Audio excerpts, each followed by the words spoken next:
an invaluable asset in transactions, negotiations, and corporate governance. Beyond her legal expertise, Titi is dedicated to empowering small and medium-sized enterprises, that's MSMEs. She has trained and provided legal guidance to over 2,000 MSMEs and numerous startups across various sectors. Her collaborations include working with notable organizations such as LSETF, Unity Bank's MSME Banking Department, SME 100 Africa, Ninth Ventures, ICANN BOI, more recently EcoBank, and other leading platforms focused on business growth and financial empowerment. In 2017, she was a speaker at the International Bar Association IBA conference in Sydney, Australia. She is also a member of the International Firm Management Committee and the African Regional Forum of the IBA. Additionally, she actively contributes to the growth of women-led businesses as a member of the African Women in FinTech and Payments, AWFP, and Women in Tech Nigeria. Whether advising startups, supporting SMEs, or guiding high-stake transactions, Titilayo Aina-Scott's commitment to excellence and business empowerment continues to make a lasting impact. So, finally, let's welcome Ms. Titilayo as she comes up and takes our session. And we promise that today's session is going to be very insightful and very useful for you all. Thank you. Ms. Titi, you have the floor. Thank you, Ms. Bolu. Thank you so much. I want to thank LSETF for this opportunity. I have to impact knowledge on SMEs. I'm sure we should know the value of what we are receiving at forums like this, where your knowledge is broadened to help you do your business better.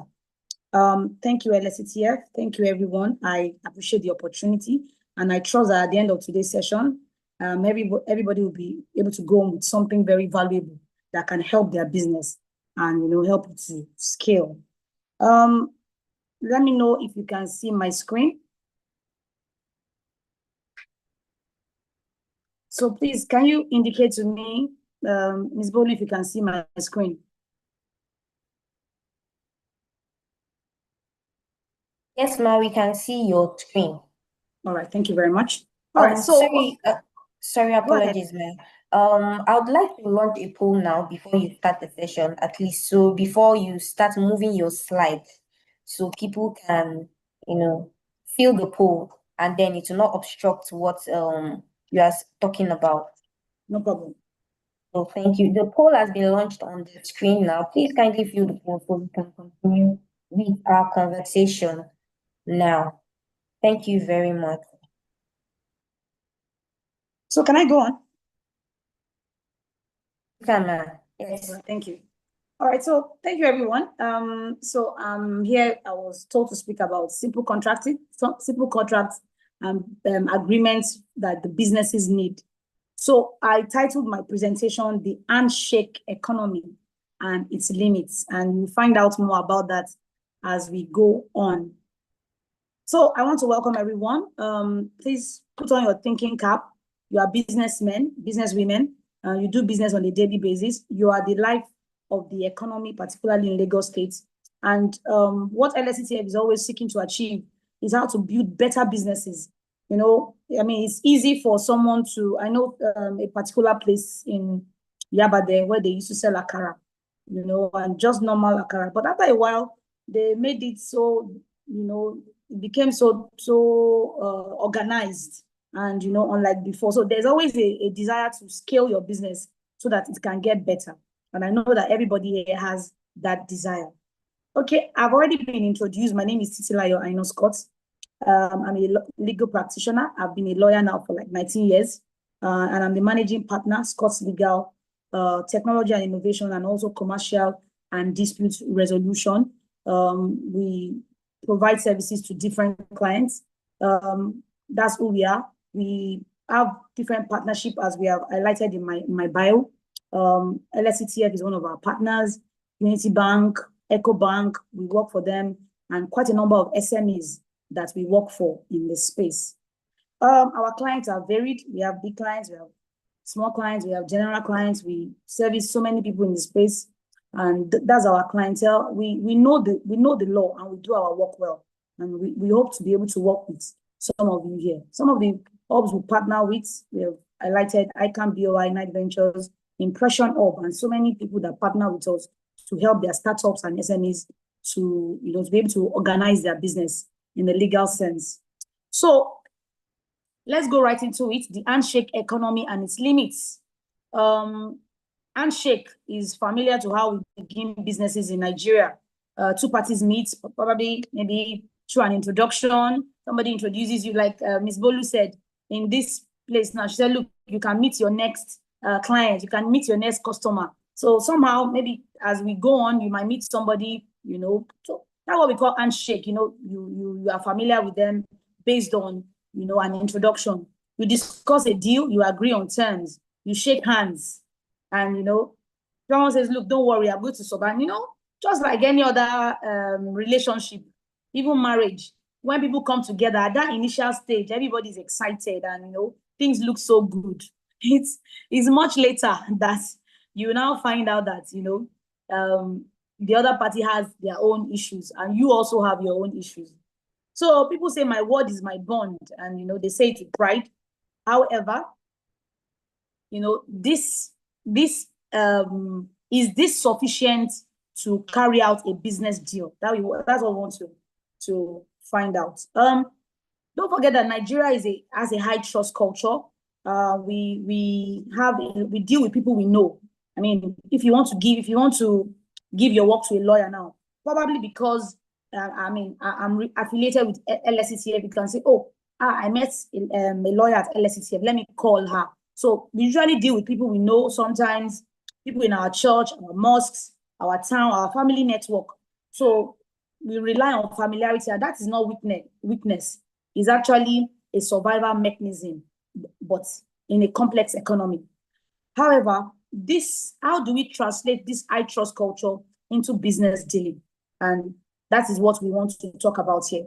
Your uncle promised to supply goods, but generally forgets how much you agreed. I said, no, it's 50,000. We said, no, uncle, we said 40,000. But because there was no agreement, both of you, have issues at the end of the day. And, same for any other thing. So sometimes it's not even malice. It's not that they want to be bad, but sometimes because things are not documented, people forget. And sometimes they don't remember the exact terms that you agreed on. But some people are actually intentionally mischievous. They know what you said, they know what you agreed, but they want to get out of that, contract. And even it happens to you sometimes.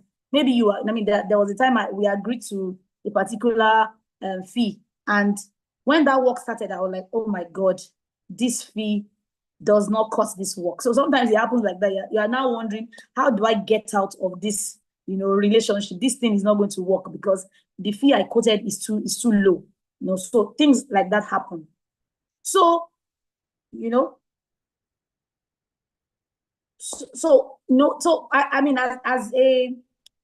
as a business, when you say you want to enter into a contract, it's not a sign of distrust. Some people think that it's a sign of distrust, but it's not a sign of distrust. Just because if it's your sister, is your family member, and it's okay, let's sign an agreement, does not mean you don't trust them. It just means you value that relationship more importantly, so that you can document what has been agreed. So it's better to write down so that we don't forget and none of us are disappointed at the end of the day, because ambiguity destroys relationship. So let's look at, what we're supposed to learn here is what is a contract? What amounts to a contract? And how do I, can I write my own contract? If I can, how do I go about it? And, before we get into the practicalities of drafting, let's understand the foundation upon which every contract is built. This one, I'm not teaching you law.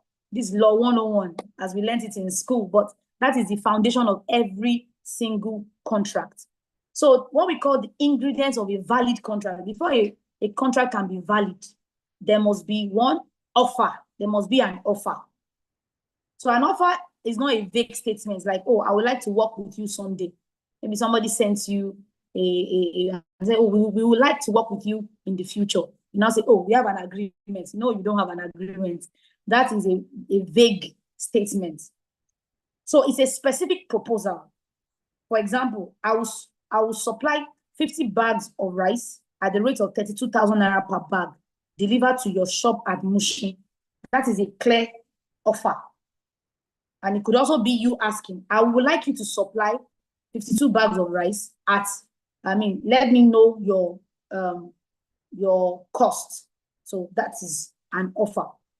So an offer must be clear enough so that a reasonable person can understand what is being proposed. Secondly, there must be acceptance. The other party must accept the offer as exactly as it was made.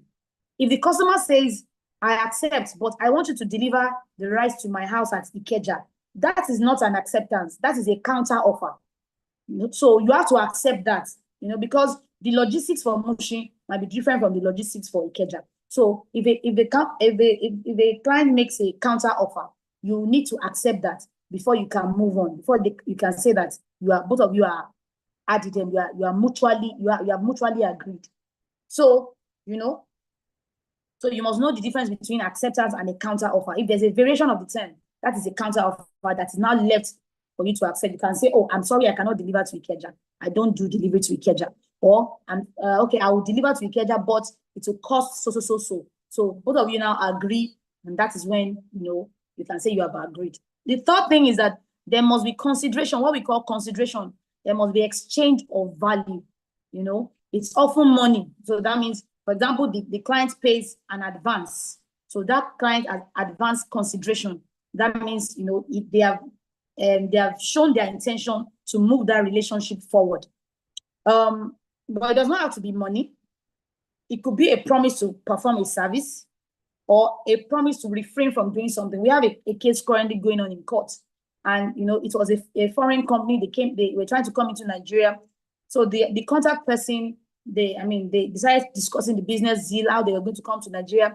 That contact person resigned from his workplace for the purpose of their business.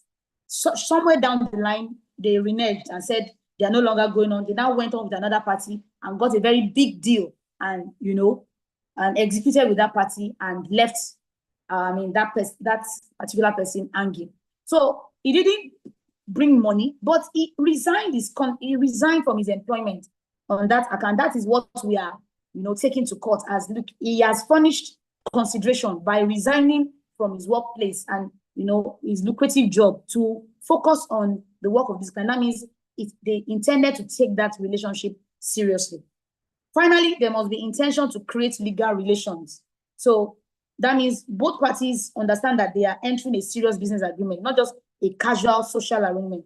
For example, if I say, oh, I'll take you to lunch tomorrow, and I cancel and say, oh, I'm so sorry, I cannot take you to lunch again. Would you come at me and say, look, there was a contract. You said you were going to take me to lunch, and you did not take me to lunch. Is that a contract? So, there's no intention to enter into legal relationship in that instance. So, for example, but if you promise to supply goods to a customer, and the customer has advanced you some money, you are obligated. There was an intention to create legal relationship in that, and you must keep your word. So once these elements are present, you have a contract. So whether it was written on a piece of paper, it was torn notebook, some people believe that agreement means it has to be formally written and all that. Not necessarily. Your WhatsApp conversation can be interpreted as a contract, even though, it has its own, there might be its own limit, but if it's written in black and white, you exchange information between each other, and the person make payments based on the exchange of information. That is a contract, and it is binding. If it's email also, it's also a contract. But we'll let you know why do you need to document it formally down so that you know the difference. So, what does a contract do? A contract would prevent this. So now I want to be sure that we are following me. So please, can you just give me like a thumbs up, just something to acknowledge that you are here.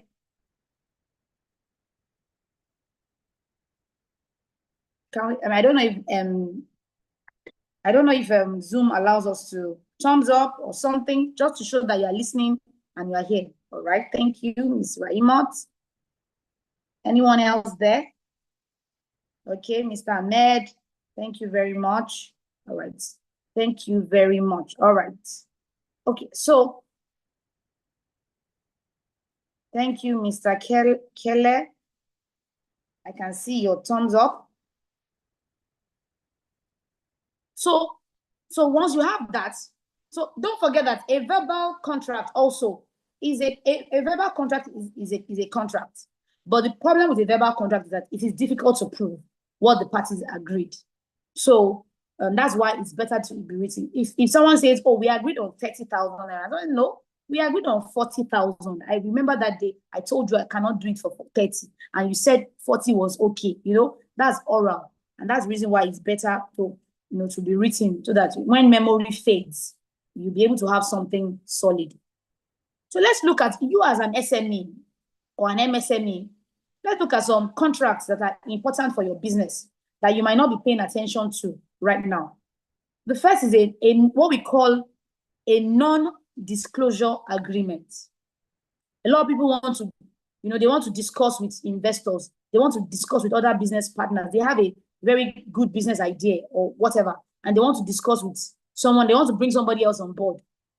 And they just disclose, divulge, and then before you know it, that person goes to execute that idea. Maybe the person has more money than you, goes to execute that idea, and you are left in the lurch. And you know, someone says, oh, that was my idea, and then, you know, you now start fighting. So what we call a non-disclosure agreement is a document, it's a simple document you can ask someone to share, to sign, before you share sensitive information with them. Perhaps you have a recipe for a new snack, a new popular snack, that you have created a new recipe, and, you know, you want to just tell someone that, look, I have this new recipe. Everybody's going to love it. It's going to sell throughout Lagos. So rather than disclosing that to someone, you can ask them to sign a non-disclosure agreement, so that that agreement binds them. They cannot use that information for anything else. Perhaps you have a list of, you know, regular customers that you have spent years building, you know, and somebody says, okay, let's partner together. You do yogurt, I have a store, let's partner together. You have a list of customers. Before you divulge those information to them, it's good to be good for you to sign an NDA. It does not need to be a complicated document. It's simply information about that what you are about to share is confidential, and that they must keep it secret, and they cannot use it for their own benefit without your permission. So, you know, in a country where business ideas spread quickly, an NDA can act as your fence around your intellectual, something that you develop by yourself. You know, some of you have experience in business, and you acquire it over a long time. So those things can be protected if you apply the right, you know, agreement. Another thing that you might need is what we call a service agreement, or on the converse, an independent contractor agreement. So this is a contract you use when you hire someone to do work for you, or when you are hired to do work for a client. If you're the one hiring somebody, it will be called an independent contractor agreement. If somebody is hiring you, it will be called a service level agreement. You know, so let's say you run a small catering business, and you have a corporate client that wants you to provide food for their staff for an event. A proper service agreement will state the date of the event, the number of people to be fed, the menu, the price per plate, the total cost, the deadline for payment. Because you can say, okay, oh yeah, supply for okay, don't forget to pay by next week, so that I can go to the market. Then the client does not pay. Then a day to the event, you just see 2 million naira in your account, and you're like, how do I want to run this in a little time? And then when you don't supply, they now come after you, that you collected money, you did not do the work. So, but a service level agreement will say you must pay before 7 days before. If you pay 3 days before, this is what will happen. If you pay 2 days, this is what. So things will be clear, and that's what an agreement does. It envisages areas of disputes that you must plug the holes.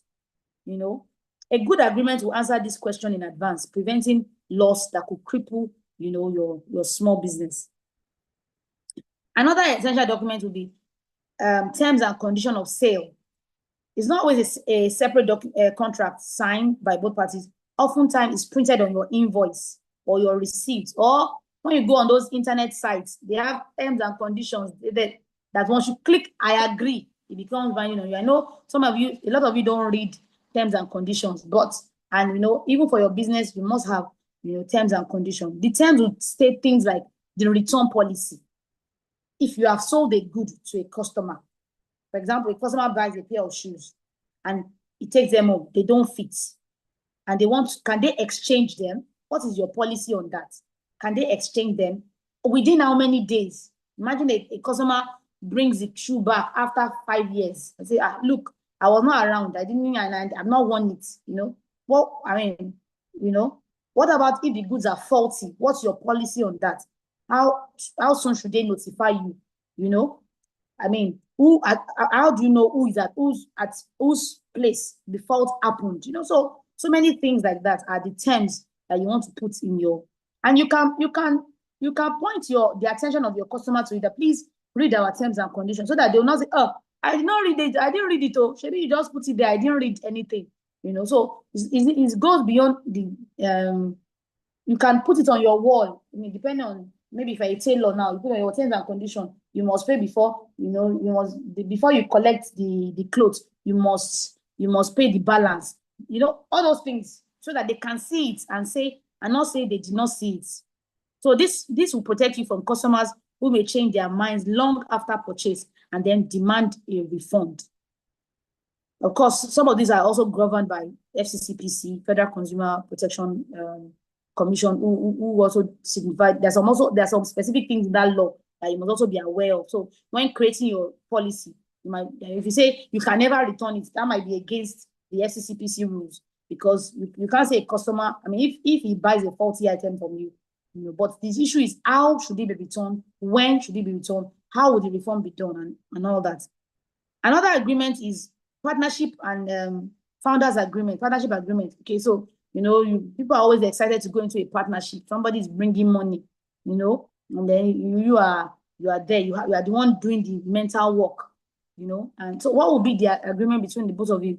If you say, okay, I'm bringing 5 million, and you are the one doing all the work, what is that 5 million worth? Do they need to bring anything? Do they need to also bring some clients? So, if you are going into a partnership to expand your business, you might need to have a partnership or a founders agreement.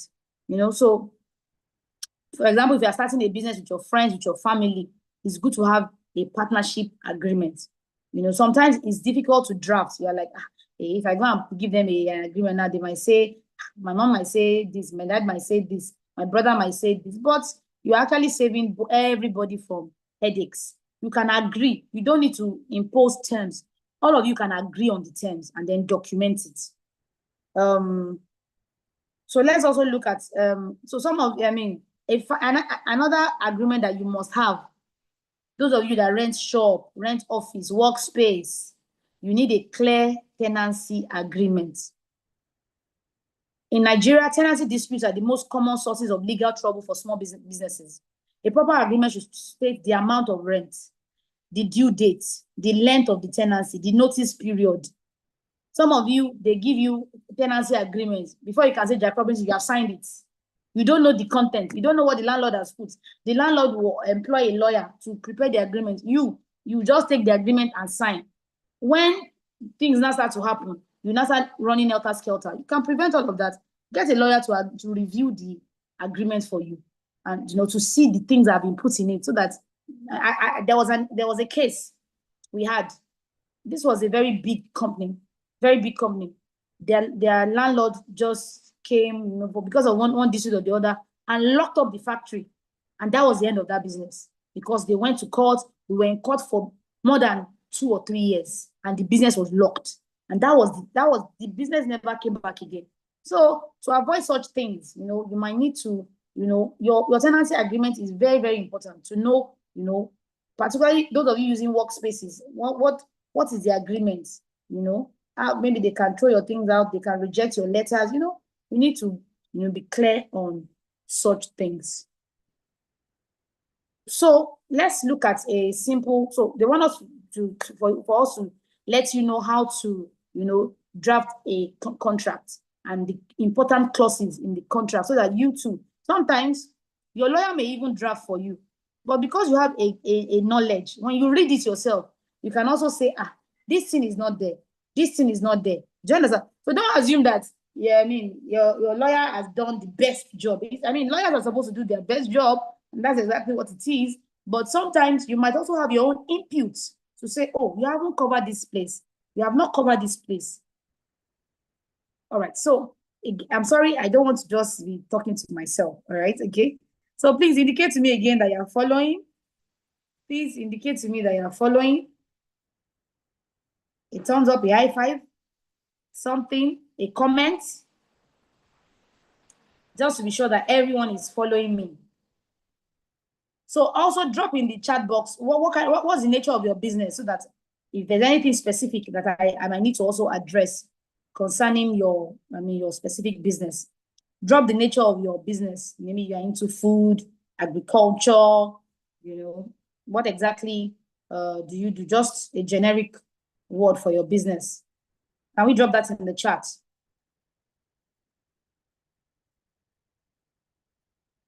All right. Okay.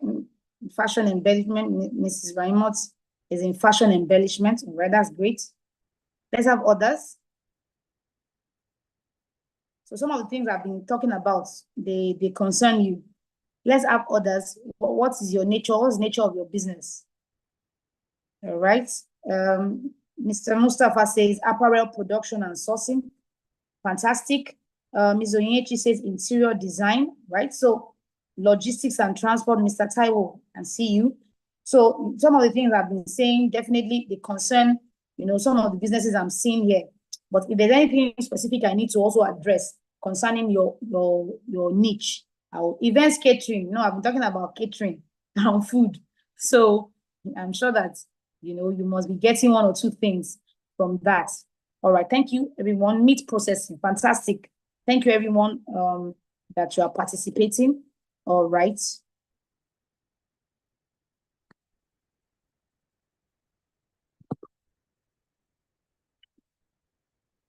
All right, so let's walk you through a simple service agreement. So to make it practical now, let's imagine a common scenario.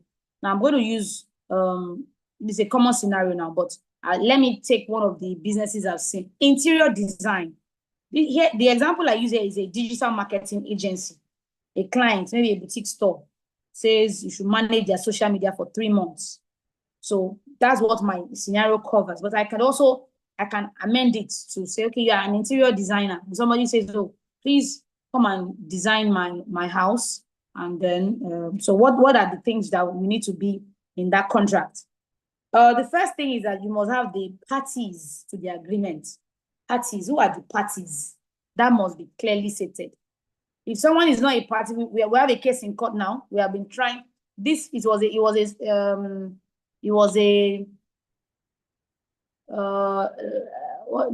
I'm not sure what to call it. Maybe a digital marketer, and he was supposed to source for funding for that particular business, and he did his best. Then got Google. It was Google that, based on his applications, he got Google to fund that business, and I think they gave them like $50,000. And then the business, once they got that $50,000, they didn't want to pay him anymore. They now said, oh, that they were the ones that did it themselves.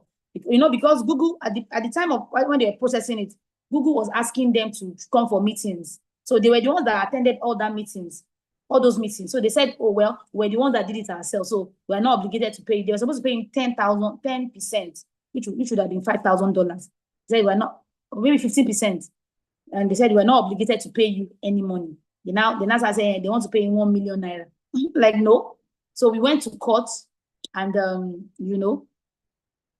and so, but by the time we went to court against that business, so we eventually we won judgment. So, but we've been trying to enforce that judgment now. We try to bring the directors in so that we can, get money from them. But the court told us that the directors are not a party to the agreement.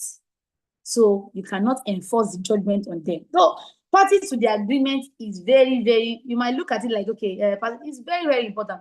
Whoever is the party to the agreement is the person that you'll be able to drag when something happens. So every contract must begin by identifying who is entering into the agreement. As a business, you know, there's a little bit of, as a business, if you are a business name, I know that you are businessmen here. If you are a business name, you and the business are the same. If Scott Legal is a business name, then Scott Legal is Titilayo Aina Scott. I and the business are the same. So if I want to enter into an agreement with someone, that agreement will state Titilayo Aina Scott trading under the name and style of Scott Legal. That is how that agreement, that's a business name. If you're a business name, if I just say Scott Legal, that Scott Legal, if it's a business name, is not a juristic person. It's not recognized in law as a juristic person.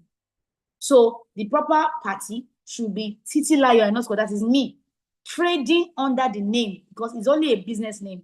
It's not a legal entity in that sense. So, but if you are a company, a limited liability company, that's when you are excluded from the liability of that's why it's called limited liability.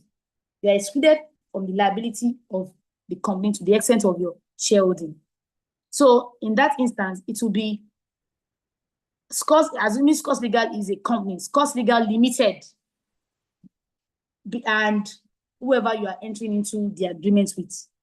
So it is the company that you are entering. So in the example I gave, it was the company that this person entered into agreement with, and it is the company that is liable. That means you have to chase the company until the company can pay. You can't go to the individual owners to try to get the money from them. So those are the intricacies that you must know in business agreements. So it's established who is bound by the contract. And I've explained how that works. So that interior design company now, if it's a company, it will be so Interior Design Limited. And whoever your client is, if your client is an individual, if your client is a business name, though you should be able to point that out also. No, you're a business name. So it has to be so person trading under the name and style of. So that's it. So let's look at another clause, what we call the recital. So the recital is like a clause that sets the stage. It explains the background and context of the agreement. It usually begins with whereas. I'm sure you would have seen it in contract. Whereas the client is engaged in the business of interior designing and desires to provide services to XYZ.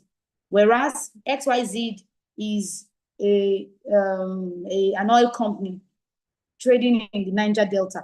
So it gives a background. That's what the recital does. So it is to provide context so that it can help interpretation of the agreement. So it will provide the context of the agreement. We also have definition and interpretation. Sometimes it's good to define, what you mean by some words. Confidential information. What is confidential information? Sometimes team ChatGPT, those of you that use ChatGPT to do your contract, you don't even know what ChatGPT has said there. ChatGPT might give you confidential information, a generic one, but confidential information to your business might be, for example, an interior design business now might be, maybe your designs, and some other things that are peculiar to you. So in defining confidential information, it's not just about giving one general definition. It must be particular. Your list of clients, your list of your funding, your investors. It might be so many. It might be any information that is confidential to you as a business. So don't stay with the generic one alone. You must understand what confidential information is to your business. So it can define commencement date. For example, look at the tax law. The tax law was signed. It was signed in, I think, about July 2025, but it was to come into force January 2026. So that means it's a law is in force, but the commencement date is at a later time. So by adventure, the business in interior design, maybe they have not finished the house. It's okay. The commencement date for this agreement will be 3rd January 2027. That is when the house is completed. So that it will not be a question of, no, we signed the agreement in June 2026. Why have you not done it? No, the commencement date might be different from the date of signing. So little details like that are things you might, public holiday, I need to define. Maybe public holiday means holidays declared by Lagos State government, holidays declared by the federal government. It does not include, you need to define so that it can be clear what you are talking about. That's what the definition and interpretation section does. Scope of services. This is the most important part of your agreements. To say exactly what have you agreed to do. It must be specific and detailed. A vague sort of scope of work is a most common source of disputes. What exactly? Now, let me use this one that I put there as an example. The agency agrees to provide the following services to the clients for the duration of this agreement. Creation of and publication of 3 original social media posts per week on the client's Instagram and Facebook pages. So you can see that they did not mention LinkedIn. They did not mention. So if the client comes and says, "You have not been talking about our LinkedIn," no, LinkedIn is not in our agreement. TikTok is not in our agreement. It's only Instagram and Facebook. Specific 3. How are you only doing 3 per week? So my other friend, they do 10 per week. In our agreement, we agree to 3. So that's clear, a clear state of the scope. Daily monitoring of the comment section on all published posts and responses from customers within 24 hours. If I don't know, you are the one that employed someone. Look, the monitoring is daily. Maybe somebody asks for asks for a deal on your social media page on Tuesday. Your social media manager, you did not check it until Friday. Then you say, "I'm so sorry, we're available. Oh, sorry, I've engaged somebody else."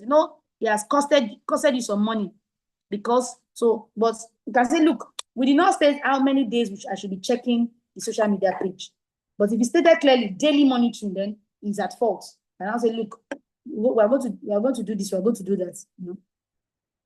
Monthly performance reports to be delivered on the 5th day of the following month. So these are specific details.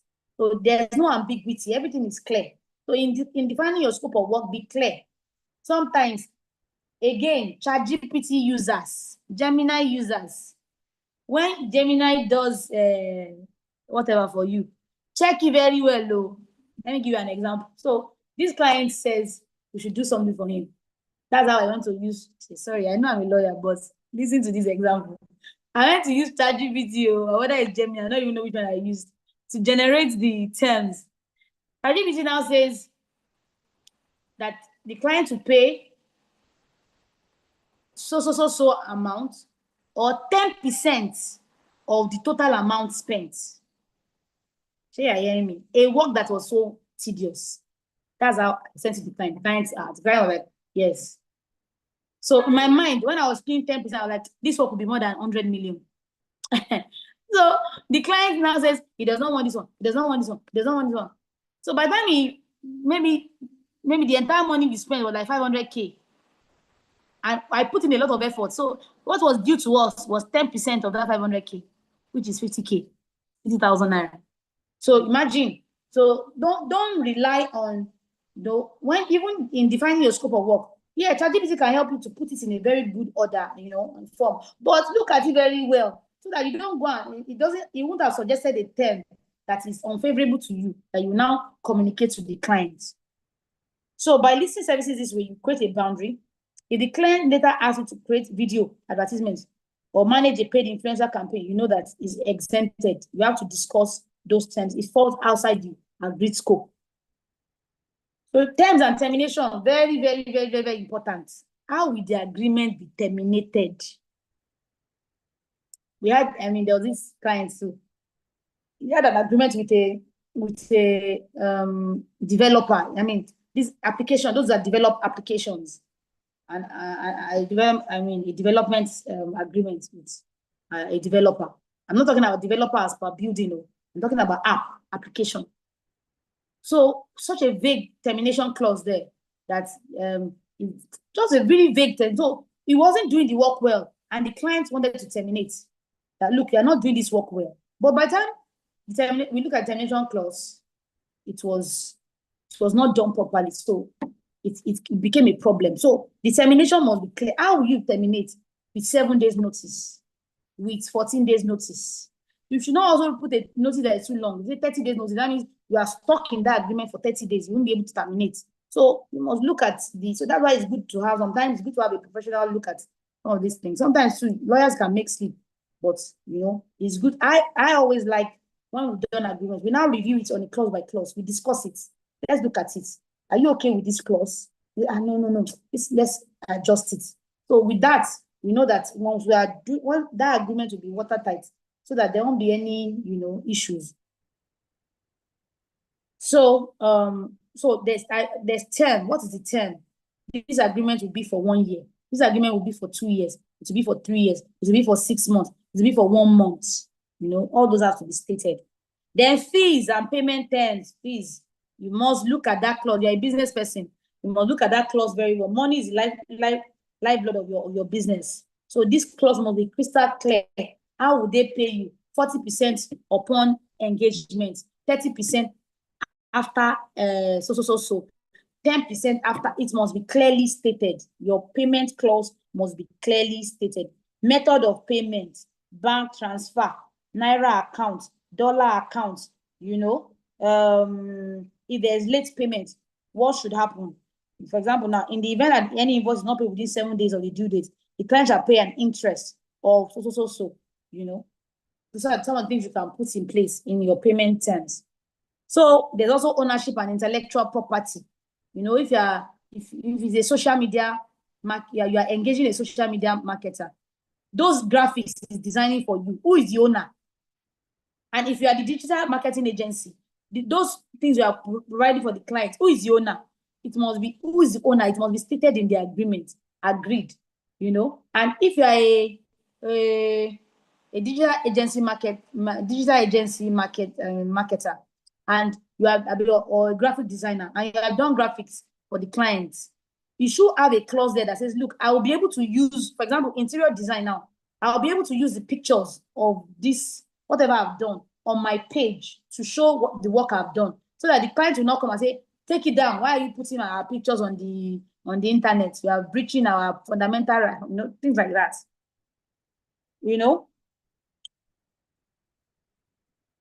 So there's also clause and confidentiality. Like we said, it can also be in your agreements, confidential, that they don't go and spill your business model to other people. We had a client once that had a very niche business. They're the only ones in that. They were the only ones in that business. So some of these Chinese and foreign people wanted to come into that market. So you know what they will do? Once they try to set up, they will poach people, employees in that business. Because they have been there for long, and they're the ones servicing all the major players in Nigeria. So they will take the employee. Maybe they're paying them 200K. They will offer the employee 400K so that they can come. And that was how they were taking away their intellectual property in that sense. So they ran to us and said, look, what do we do? This is the challenge we're having. So we have to help them draft their employment agreement. We have to include some non-circumvention clauses so that the employees will not take that their knowledge and take it to other places. So, and another challenge they had, they used to provide training for those employees. Training, a lot of training, and they will pay a lot of money for those training.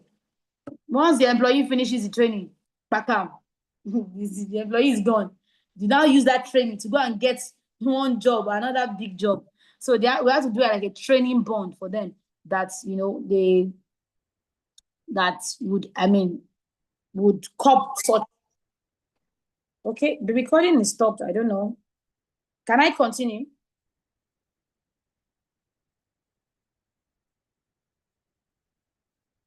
Ms. Bolu, can I continue?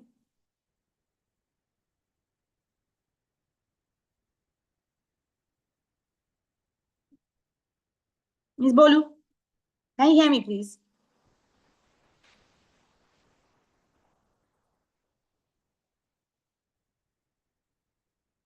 Can I continue? The recording has stopped. Okay, can anyone hear me? I'm not sure. Am I still? Can anyone hear me?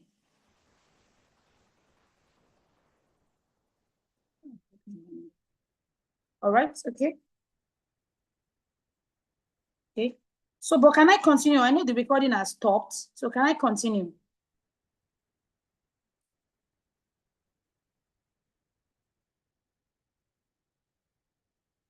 Okay, can you hear me? Thank you. I'm not sure if LSCTF can hear me, but can I continue? The recording is no longer recording. Peradventure, you want to use this recording for others. Okay, so I'm just going to continue. So you have a confidentiality clause, non-circumvention. If it's an employment agreement, don't forget that this one we're working through a simple service agreement. If it's an employment agreement, it must be tightly done. There was a trending video of a woman who had like an underwear shop. I'm not sure if any of you saw that video. And our employees are set up our own Instagram page and we take pictures of the employer's stock and post it on our own Instagram page. So she was running her own business side by side. So these are some of the things you need to prevent with an employment agreement. Don't just take people, it's Shade that said I should take this person. It's Bola that said I should take this person. Who is the person? Do you have an agreement to bind the person? And is the person aware of the terms of that agreement? Because it's one thing to have agreement. It's one thing for the other party to be aware of the terms in the agreement. So please ensure someone. So limitation of liability also is a clause that should be in your agreement.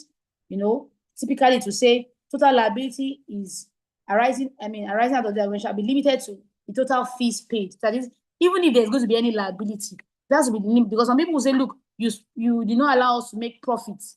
You hindered our profit. So we are claiming profit of 20 billion, 30 billion, So a limitation of liability clause would help you to limit such thing. Dispute resolution is also something that you must pay attention to.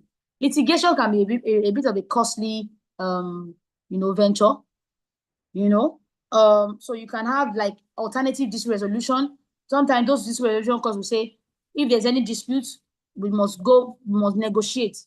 If negotiation fails, you go for mediation, and mediation fails, arbitration. So, but I personally, as a lawyer, I usually just, put this resolution clause, because we've had an experience where, the client, this was a dredging company. They paid for mobilization for the dredger. The dredger got to site. By the next day, or the third day, the dredger left the site and mobilization had been paid. So we went to court. An injunction restraining him from leaving the site, blah, blah, blah. By the time we got to court, the other party just came and told us, look, in the agreement, there's we have to go to arbitration. And we're like, no, this kind of dispute that is so serious, that has affected, we cannot be going through arbitration, and it was back and forth like that. So sometimes, it's good to have a good lawyer, depending on your agreement, draft a proper dispute resolution clause for you, right? We also have force majeure. Some of us were here during COVID. Assuming you had a business deal during COVID, you could not have fulfilled it. So that's a force majeure. That force majeure clause must be there. So in case a serious thing occur that, forbids the performance of the contract, this and this and this is what should be done. So you must agree. And in that force majeure, there are some things that does not constitute force majeure. That maybe NEPA took lights in your office. It's not force majeure. So you have to look at the clause very well to be sure that the things put there are things that constitute force majeure. Entire agreement clause is also very important. It states that the contract is the entire understanding between the parties. So that it's not that they will not say, okay, but before that, in our chat, you said this. The agreement now becomes the entire understanding of the parties. We also have governing law and jurisdiction. There was an agreement I reviewed recently. It was a foreign partner. I mean, it was supposed to be executed in Ghana, and the foreign partner put the governing law as the law in, I think, maybe United States of America. That means if anything happens, they put the seat of arbitration maybe in China. And I was like, look, if anything happens, you will get to China before you can resolve any dispute. Do you have the money? So, and that's why it's good to let a lawyer review your agreements. So, assuming that person did not, those people did not, check the agreement because they won't have seen it, that if any dispute occurs, they have to go to China to resolve it. The seat of arbitration was China.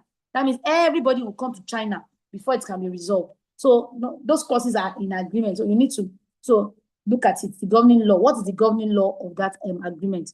Of course, notices, where should notices be served? Should also be stated. Notice should be served at so address. So I mean, some people can be mischievous. They'll take it to your Benin address instead of Lagos so that you will not see it. So things like that have to be, avoided. Execution, so that's where you will sign. You must sign the agreement. Some of us, tenancy agreements, you will sign, landlord will not sign. Or landlord will sign, you will not sign. An agreement has to be signed before it's binding on that party. So you must ensure that.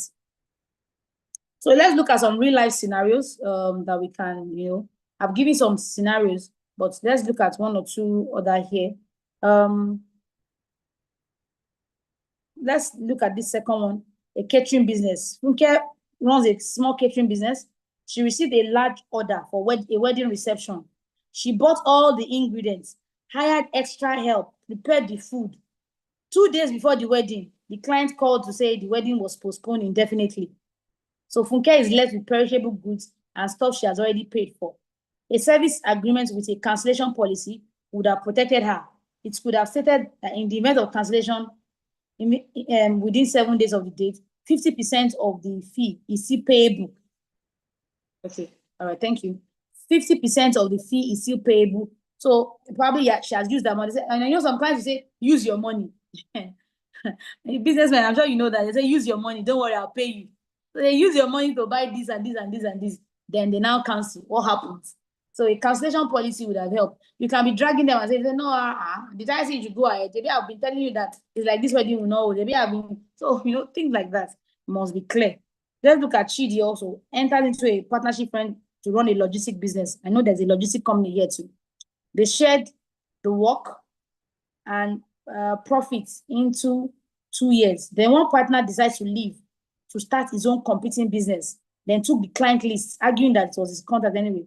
The remaining partners had no founders agreement to define that the client list is company property. So assuming they had an agreement to say, look, this client, any list contact that is formed during the business belongs to the company, they would have been able to win, that battle. They will lose clients and the partnership will end bitterly. So, a partnership agreement should have indicated what will happen in the event of dissolution. How should it be dissolved? What will happen in the event of dissolution? So, common mistakes to avoid: do not use language that is overly complicated. Sometimes when the contract is too complicated, the interpretation becomes very difficult, If you cannot understand what is written, the court also will struggle. Although, don't forget that, okay, the recording is stopped again.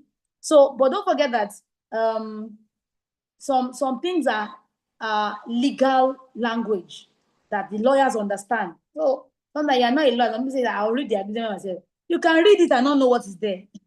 I'm telling you, you can be seeing 1 year and in law, it means something else. It's a lawyer is trained to interpret agreements, and there are a lot of things that are there that you might not be. You might be looking at it and think is plain English, but something might be there, and instead of all that, changes the meaning of the agreement. So, but it mustn't be complicated. It must be something easy to understand. Don't leave blank spaces. The fee shall be dash, but you do not remember to fill that dash. Don't leave blank spaces. Don't forget to date the agreement. Sometimes you get an agreement and everybody is struggling to remember, when did we sign this agreement? It was in May. No, it was in March. It wasn't, because there was no date. Once you are signing an agreement, put the date you are signing it beside your name so that you can know the date you signed it.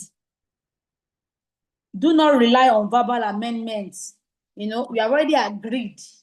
Then somebody now says, we are not doing 100 plates again. We want to do 80. If they want to change the scope of work, they want to change the price, write it down. It can be an email, it can be an addendum of the agreement. Write it down so that everybody is clear. So, when should we seek professional help? So, this masterclass is designed for you to equip you to undo simple routine agreements on your own. You already know the clauses. You already know how to can do a simple agreement. Although personally, I will still tell you that it's good for a lawyer to read an agreement. That's my own thought. But of course, you should be able to do at least basic things, basic agreements. So many of your daily business transactions can be managed with a well-drafted template, but you must know the challenge with templates. Sometimes templates can be the problem of your business because a clause is there that should not have been there. But sometimes you need to seek professional legal help. If it involves a large sum of money, they are giving you contract of 1 billion, 200 million, 100 million.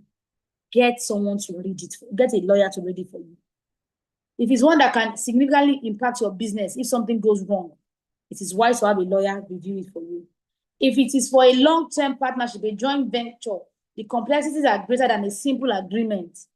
If the other party presents you with a long, complex document filled with legal terms, don't sign it without understanding it.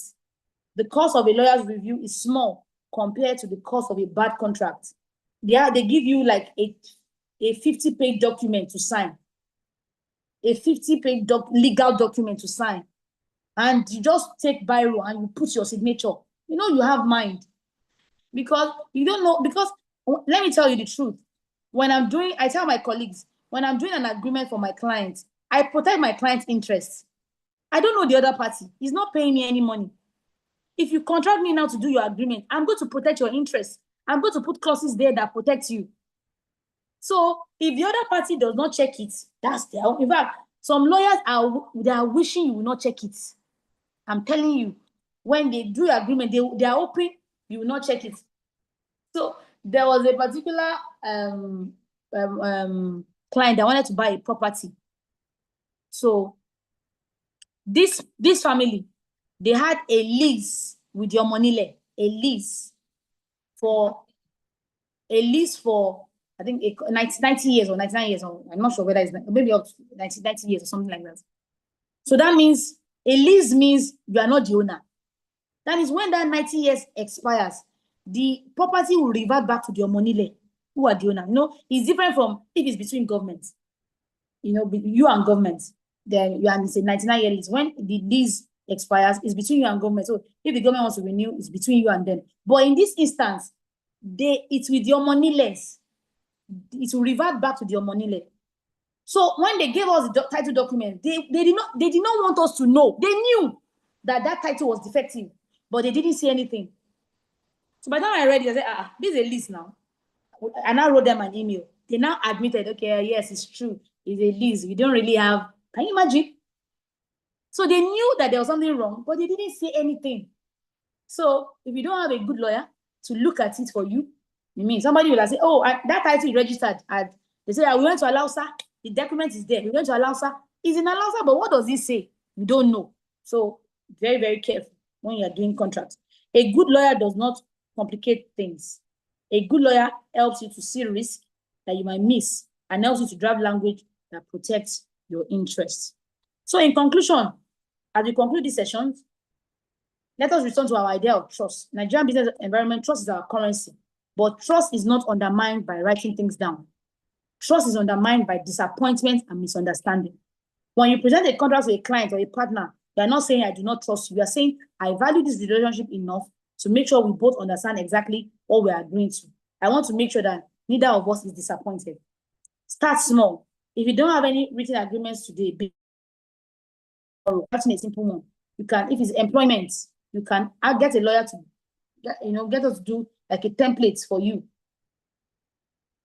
So if you employ sales girls, you have a template for sales girls. But if there's anything peculiar about this particular sales girl, you can now include other things in that contract. So that's how you can use templates. But if it's the same service, if it's interior design and it's usually the same, but although it's not the same, it might not be the same for the different clients. You might need to do different agreements for different clients. But some of us might be able to use maybe one contract for different clients, but you might not need to edit it very well to include specifics. So start tomorrow. Use the examples we have discussed. Keep it clear, keep it fair. Watch how you transform your business dealing from sources of anxiety to sources of confidence. The goal is not to become a lawyer. The goal is to become a business owner who is protected professional and prepared. A contract is a simple tool like your phone or bank account that helps you do business safely. Use it well. So thank you, everyone. I would leave room for question and answer before I go into our own services, some of the services that we have designed for us as business owners. So thank you, everyone. So let's have the questions. Questions? Thank you very much, Mark. Please, if you have your questions, please drop them in the question and answer box so we can read them out, or you raise your hand so we can allow you to speak.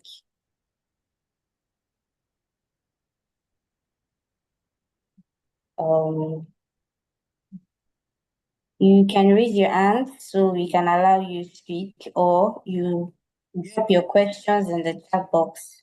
Thank you very much, Mrs. Titilayo, for that very insightful session. So I know that everybody now has at least a basic knowledge of how contract works, and then how to, review simple contracts, what to do before contacting your lawyer based when you get a contract or when you get an agreement. So thank you very much for that very insightful session. Please, if you have any questions, please indicate so we can allow you speak, or you drop your questions in the chat box.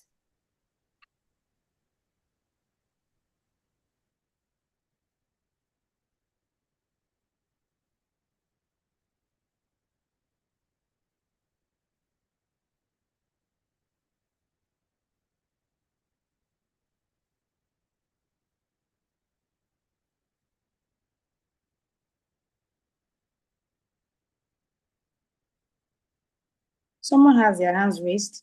Hi, can you hear me? Yes, you can speak now. Yes, we can hear you. Hi, morning. Thanks, Titilayo. That was quite an intensive presentation, and it was really helpful. My questions would focus around internal contracts as well, So beyond hiring external suppliers, so working on internal contracts. So for instance, working with NDAs within your staff, if you have staff within your company, and how that represents and how you're able to help within those, as well as my other question will also be, so the contracting, so this is speaking on working with your company now, for instance. So the contracting that you've this session on contracting, does it also cover contracts not bound by national laws, because sometimes when you have for instance, when you have like trade shows, I'm in retail and manufacturing. So when you do go for trade shows and things like that, you do meet other businesses that are not within the country. So do these same sort of contracting services that you offer, do they apply and do they cover, these contracts as well? So those would be my two questions. So internal contracting and then contracting across borders. Those are my two questions. Thank you. All right, thank you very much, Ma. Yes, okay, so for internal contracting, yeah, it's covered, what we use some specific examples for this presentation, but contracts are extensive. And I did talk about employer-employee contract, which might be, and several other internal contracts that you might have. So for that, you can have a lawyer draft like a template, and then you can now use that template as people come in to your organization. But if there's anything now, maybe somebody is now peculiar, maybe based on what they're doing, you might not have to, add some more things to that particular. So internally, you should have contracts with your employees. You should have contracts with your, whoever is internal to you, even your drivers. You should have contracts with them. They should sign, and then you should make them aware. For example, one of our clients now, one of the things we want to do for them is to have a session with their employees to review the contract, so that the employees themselves, because when employees are coming in, they don't read that agreement. I'm telling you, you can put all heaven and earth in the agreement. Yes, they will not read it. They are just like, oh, thank God I've gotten a job, and they will sign, and that will be all. But they are not aware of. So what we want to do for them is to have like a session with their employees where we will now review their agreement. This is what is in your agreement. This was in your agreement. This was, so that they can be aware, so that from thenceforth, if such things happen, it will not be a question of I did not know. It's like you are fully aware of your contractual terms. So for internal contract, I mean, it's a yes. And of course, try to also sensitize people about the content of those internal contracts. And now for cross-border transactions, of course, as well, I gave an example of the clients in Ghana who reached out to us. Although it's cross-border, so there are some directors in Nigeria, there are some in Ghana, but the contract was coming from somebody outside the country. And like I said, they put the seat of arbitration at China. We had to flag that for them and say, look, this you might have some challenges here. And of course, if it's a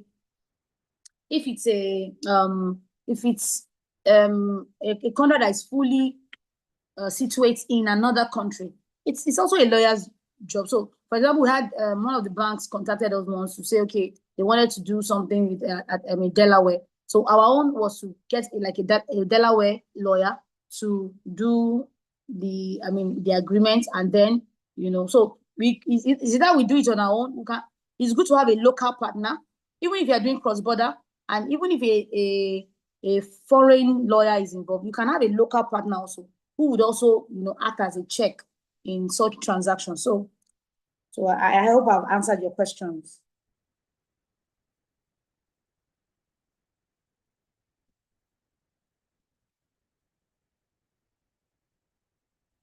Okay.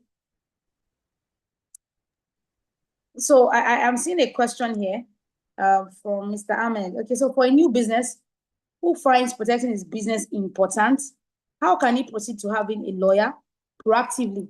How are lawyers paid, considering that business is small? Well, the truth about it is that, law itself is also a business.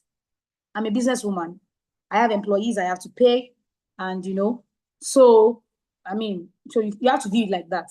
So just as the way you are providing services to others and getting them to, to pay you for your services, same way a lawyer provides services and expects to be paid for their service. So yes, so although we personally, because of our work with SMEs and our work particularly with LSETF, we have some services which I will run by with you today that you can take advantage of, and it's only for those who come through a forum like LSETF, that you can take advantage of. So those things are just to encourage people to use legal services. But of course, that's why my former boss always said that you have to look for a lawyer that is aligned with you and who can help you grow your business. So it will be based on your discussion with them that you will now be able to find a mid-course on. So we have retainer, because of our work with SMEs, we have retainer packages, we have retainer services that can, you can pay on a monthly basis and you can have access to some legal services, at least, who should be able to help you here and there. So I will share that with you as I'm going. So somebody asked me to share my LinkedIn address. All right, with my name on LinkedIn is, so you can go there and you can send a friend request. And I'll also share my email address in case you need to send me an email. And if it's something specific that you don't want to share here, you can. That's my name on LinkedIn.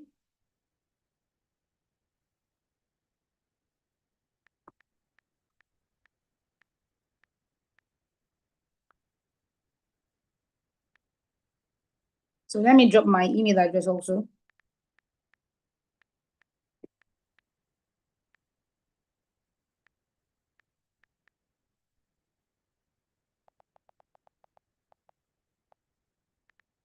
So while we're still waiting for other questions, here is my email address, titilayo@scottslegal.com. So you can send me an email. Just tell me you're from LSETF masterclass, and just tell me what's the issues, and we will be able to take it up from there.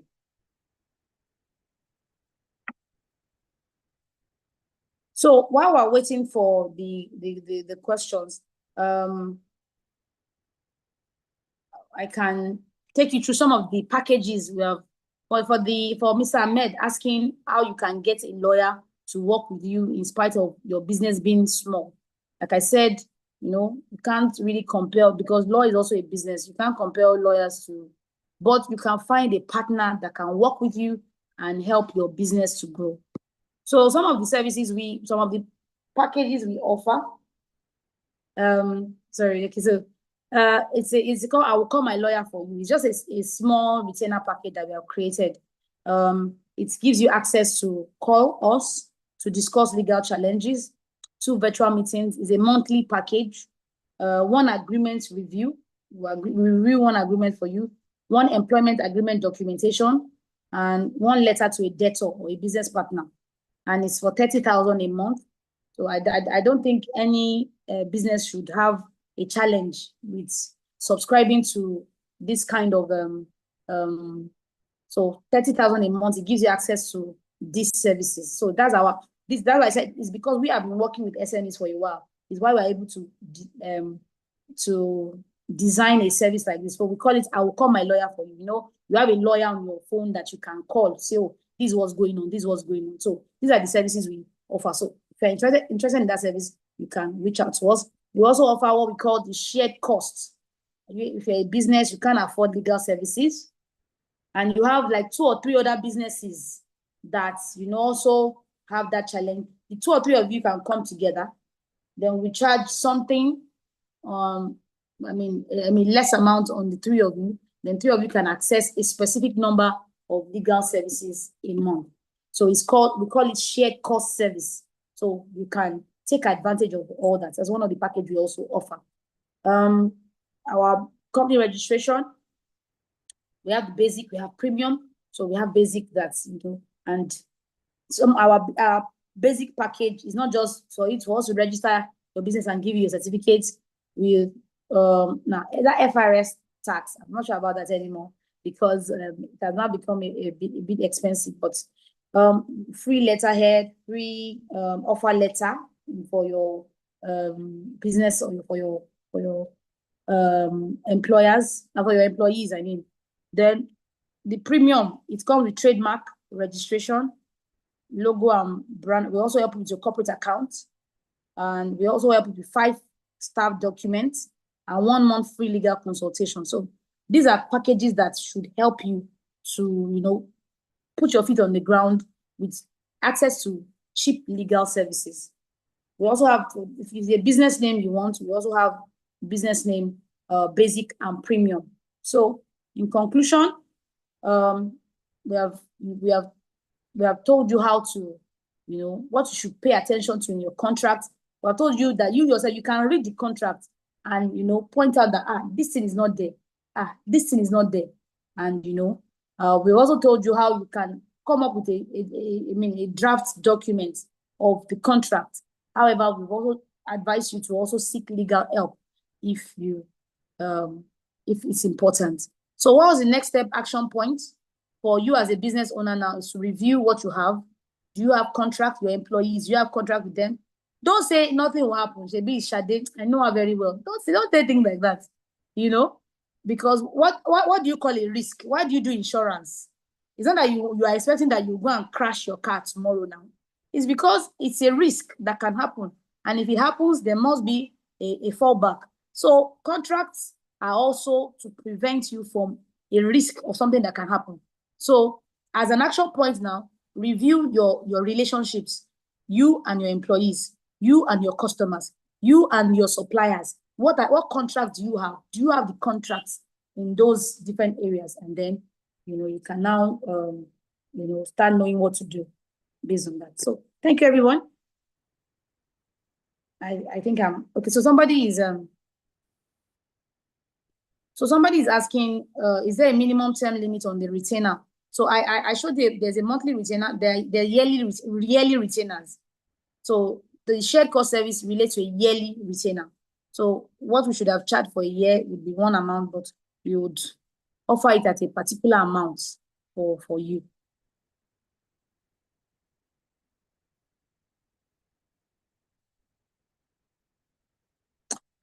So in the absence of any other question, I think I'm done. So my contacts are in the box. You can chat me up.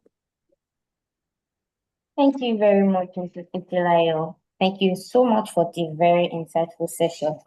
I hope everybody has gotten one or two to take home with you in this session. So it's very important that you know that being legally sound is important. Even if you are not a lawyer, at least you should be able to know some things before you contact your lawyer. So thank you very much, ma'am, for this very insightful session. And in the absence of any question, we'll be calling it in.